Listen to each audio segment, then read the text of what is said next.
I think if I hear you call me Becky one more time, six-pack, I'm gonna pop your tops. All six of them.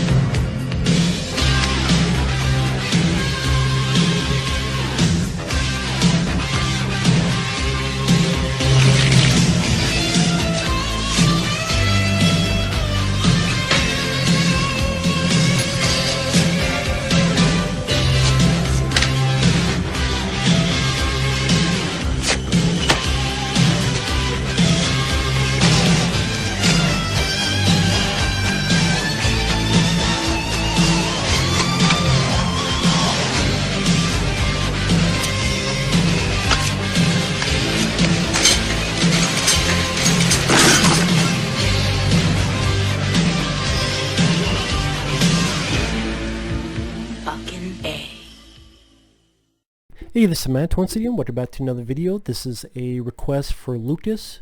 Thank you so much for the PayPal request.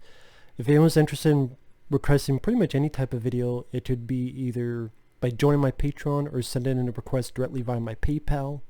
The links are down below in the info box. If not, no worries, but if so, thank you. Now, one of the films he wanted me to talk about was Lilo and Stitch from 2002, and this is a film I had heard of for a while. Just never got around to seeing it, and watching it, I thought it was cute. That was pretty fun. Went at a fast pace. Interesting that it took place in Hawaii. The story is you have this character named Stitch, which is this monster, kind of like a koala bear, and he was genetically engineered by this scientist to cause destruction and be a weapon. And the scientist gets arrested, and they going to send Stitch. They've imprisoned him. One thing leads to another, he escapes. And he's not just a dumb animal. He is a smart individual. He can communicate. He can understand certain things, which I thought was interesting, because the typical part of that would be, oh, it's just a dumb animal, doesn't know anything, but then it's taught intelligence. Here it is something that's intelligence at the start, but is taught a bit about family. But it never gets corny, or it never gets to the feeling like I'm being lectured about it, if that makes sense. So it gets to Earth, one thing leads to another, it gets into the pound. Meanwhile, this little girl named Lilo, who I wouldn't say it's a stressed relationship, but she's argues from time to time with her mom. Her mom is actually voiced by Tia Carrere, interesting enough. It was cool to hear her. I like Tia Carrere from Showdown Low Tokyo, Wayne's World, many other films. And she was in True Lies. And so one day they go to the pound, and she chooses Stitch. Of course, be like, well, what the hell kind of dog is that? But they soon accept it.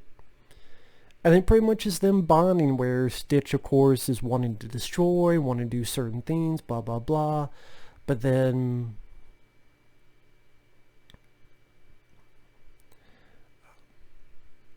slowly Stitch understands the concept of family, and by the end does the right thing. And he meets other people. There's a surfer played by, I believe it's Jason Scott Lee who voiced him, which was interesting. And there's certain moments that made me smirk. Early on, when he's in prison on the ship, the guns are so adamant to follow him. They even follow, like when he spits, the guns follow the spit. When he lands, he's so hyper, he's even threatening a frog. Like he's trying to intimidate this normal frog. Kind of like, what you gonna do, sucker? Yeah, like he doesn't say that. We'll go for you, sucker. I don't know why I think Stitch is voiced by Booker T, but that'd be pretty funny. We'll go for you, sucker. I mean, he didn't say sucker. If you know Booker T, you know what I'm talking about, that promo. But I just imagine someone's going to do that. One day someone's going to do something like that for an edit. We'll go for you. at the start he's a little bit of an asshole. But then again, Lilo starts teaching him things, including Elvis. And that was pretty cool. The movie's littered with a couple Elvis Presley songs. There's not... I'm trying to think of other... There's not a lot of animated films that was that plentiful with Elvis songs in the soundtrack. Again, at least animated wise. So I thought that was an interesting touch.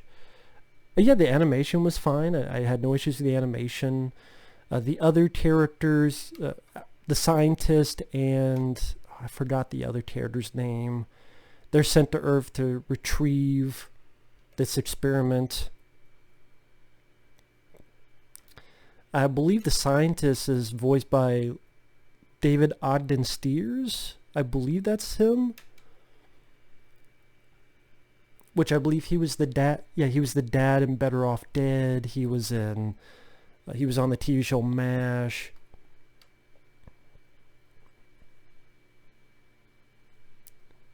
He actually voiced a couple other characters. I believe he voiced a character in Pocahontas. And what was the other movie?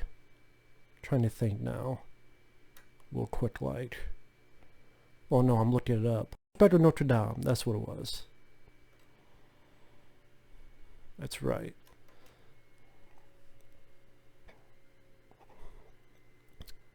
And then what was the other character's name?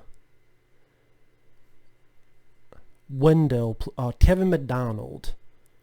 I mean, I know I recognize that voice. That's Kevin McDonald is one of the guys who was part of the Kids in the Hall TV show. And for those who don't know, Kids in the Hall, they're kind of like Saturday Night Live, but in a not really. I guess it's up to each individual which was better. I mean, they were like Saturday Night Live. They were another sketch show. I don't know if that's the right way to term it. Like Mad TV in living color, that comedy troupe, if that's the right way to put it. You also have Ving Rhames as the voice of this social worker, and then you find out he used to be in the CIA. Yeah, Jason Scott Lee is a surfer friend. And yeah, there's some pieces of humor that did work. I mean, Kevin McDonald's character, when he's so excited by all these mosquitoes, because I guess he doesn't 100% know how they work, and they all keep, oh my god, like they like me, and they're littering all his arms, and then it cuts away, you just hear a scream. I'm like, yeah, I know how that goes. You can't see it, but that's just from one. Like the motherfucker was right there, and I'm like, you motherfucker. And the thing is, when you do that, then you get like blood. And it's like, I don't want to kill you, but you're fucking sucking my blood, and I don't appreciate it, you little fucking vampire. But anyway, other moments that were chuckle worthy, when Lilo shows her mom something about Stitch, where she gets a record player and puts his claw on it, and then opens his mouth, and whenever it opens the mouth, the music comes out. Closes nothing, opens mouth again, more music comes out. These are a point that he's trying to be an Elvis impersonator, and it's all part of the bonding process. Take it surfing. At first, he doesn't want to be there, then gets more and more into it. And even by the third act, starts talking a little bit. Not perfect English, which I appreciated. It was a voice that fit the character. It was a movie that I really didn't have any problems with. The animation was good. It got some chuckles out of me. Lilo at times were a little bit of a... At times I thought she was a little bit of an annoying brat. I'm like... I know that's rough, but it's a cartoon character, folks. It's not real. It's not a real kid. I'm just saying there were times she's like... But other than that, I liked the film. I thought it was an enjoyable for what it was. And I know there were sequels. I'm surprised they never did a big budget sequel though. I mean, I know it's not the exact same company, but I mean, if you'd have fucking big budget sequels, the Cars 2 and Cars 3 and shit, I would have been fine with a big budget sequel of Lilo and Stitch. I mean, but I know there's like Stitch the movie, and I think there's one called Leroy and Stitch, and there might have been a cartoon. I don't know. I would not be surprised. I'm not someone that grew up with this, and I'm not someone that was the most knowledgeable, but I would say it was a cute movie. It was a cute film. I did enjoy it. Like I said, I don't really have much issues with it.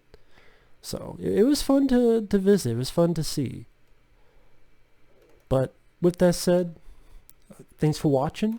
Take care. We will see you in the next video. Later.